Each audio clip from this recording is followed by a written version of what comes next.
Am სახლში ზურაბ გორგილაძე დაიბადა და გაიზარდა, ეს კი პოეტის საძინებელი ოთახია, თუმცა წლების წინ სახლი სადავო გახდა და ამჟამად ტერიტორია უცხოელებზეა გასხვისებული. თუმცა ადგილობრივების თქმით ისინი აქ იშვიათად ამოდიან, სახლს კი თანასოფლელები უფრთხილდებიან. ადგილზე მისულებს იქვე მოზარ დიდა ხვდა, რომელიც პოეტის შესახებ გვესაუბრა და გამოგვიტყდა, რომ ამ ეზოში ლექსებს თავადაც წერს.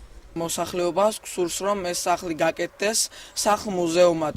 აქ დღესდღეობით აქვთ შესყიდული ირანელებს ეს ტერიტორია, მაგრამ იშვიათად ამოდიან და არ გსურს ჩვენ სოფლის მოსახლეობას, რომ აქ მოვიდეს ვიღაც სხვა ქვეყნიდან, სხვა ქალაქიდან ადამიანი ბატონი ზურაბის სახლში და ჩვენ გსურს, რომ გაკეთდეს აქ სახლ-მუზეუმი. სახლის შესახებ დავა 16 წელს გრძელდებოდა პოეტის მეუღლე დღეს იხსენებს, რომ სახლის გამოსახსნელად წლების წინ მცირეოდენი თანხა იყო საჭირო, რაზეც ხელისუფლებამ როგორც თავად ამბობს უარი განუცხადა. ლეილა დავითაძე დღემდე აგროვებს მეუღლის ნივთებს, იმ იმედით, რომ მთავრობა სახლის გამოხსნაში დაეხმარება და ხალაში ზურაბ გორგილაძის სახლ-მუზეუმს მოაწყობს. დაიკავა გერის დიშვილმა, სიტყვიერად. თორე ცხოვრებით არ ცხოვრობს, არ ცხოვრობდა არასოდეს.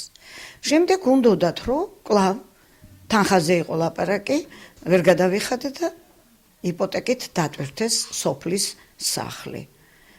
თავისთავად მოგეხსენებათ ბანკი რო არ გადაიხდი, რა მდგომარეობაშია სახლი და მოქალაქეები. რა თქმა უნდა,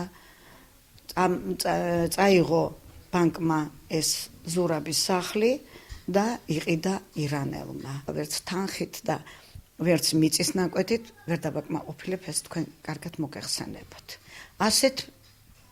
ასეთ მდგომარეობაშია ამ წუთში პოეტის სახლი, რომელიც მინდა დამეხმაროს, ვისაც ევალება, დაეხმაროს ზურაბ გორგილაძეს, მის დიდ პოეზიას, რომ სახელმწიფომ ჩაიბაროს გახსნას სახლ-მუზეუმი. ზურაბ გორგილაძე არა მარტო აჭარის, არამედ საქართველოს მგოსანი იყო. მისი მუზეუმი რომ არ არსებობს, ეს ჩვენი სირცხვილია.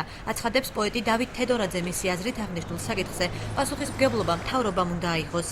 სახლი, სადაც დაიბადა თვალსაჩინო პოეტი და საზოგადო მოღვაწე ზურაბ გორგილაძე, ბავშვობა, სიღრმე და სიჭაბუკე გაატარა, ჩვენთვის ძალიან ძვირფასი არის. ხელისუფლების როლი აქტიური უნდა იყოს, სხვა ხელისუფლების გარდა სხვა ამას ვერავინ ვერ გადაწყვეტს დადებითად ამ საკითხს. ამიტომ ისევ და ისევ ხელისუფლებას უნდა ვთხოვოთ. ჩვენ დაუკავშირდით ადგილობრივი მთავრობის წარმომადგენლებს, ისინი აცხადებენ, რომ პრობლემის მოსაგვარებლად ყველა ღონეს ხმარობენ, თუმცა ამ დრომდე საკითხის მოგვარება ვერ შეძლეს. უწარია თუ არა საკუთარი მამულის დაბრუნების შესახებ პოეტის ნატრას ასრულება, ამას დრო გვიჩვენებს.